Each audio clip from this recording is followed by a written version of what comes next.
นกไม่มีขนคนไม่มีเพื่อนย่อมขึ้นสู่ที่สูงไม่ได้ท่านพุทธทาสภิกขุได้เล่าเรื่องหนึ่งที่คุณแม่ของท่านสอนตอนเป็นเด็กเรื่องนี้มีอยู่ว่าแม่สอนให้ดูว่าไก่ไม่มีเห็บเพราะมันช่วยกันจิกให้กันและกันลูกไก่ตัวเล็กยังช่วยจิกเห็บให้ลูกไก่ตัวใหญ่เห็บมีอยู่ตามหน้าตามหงอนซึ่งจิกเองไม่ได้ไก่เลยไม่มีเห็บเพราะมันปฏิบัติหน้าที่เพื่อนต่อกันและกัน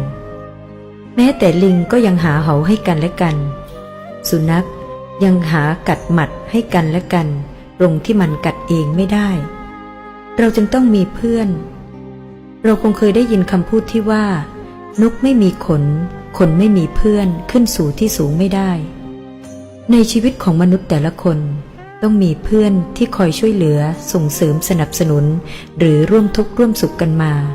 ก่อนจะแยกจากกันไปตามหน้าที่ความรับผิดชอบของแต่ละคนเพื่อนในวัยเด็กเป็นเหมือนกับรูปถ่ายซึ่งเป็นความทรงจำที่น่าภาคภูมิใจดังนั้นการได้มีโอกาสมาพบปะกันจึงเป็นสิ่งที่มีคุณค่าคล้ายกับการได้หยิบรูปถ่ายในอัลบั้มขึ้นมาปัดฝุ่นคิดถึงเหตุการณ์และเรื่องราวในภาพเหล่านั้นดังนั้นการได้อยู่ด้วยกันแม้เพียงช่วงเวลาสั้นๆจึงเป็นสิ่งที่มีค่ายิ่งใหญ่คำว่าเพื่อนหรือมิตรภาพแม้ไม่มีราคาแต่มีค่ามากกว่าสิ่งใดซึ่งบางครั้งไม่ต้องพูดอะไรมากเพียงแค่ได้เจอหน้ากันก็มีความสุขแล้วการได้พบปะกันจึงเป็นช่วงเวลาแห่งความสุขที่ทุกคนทวินหาและคิดว่า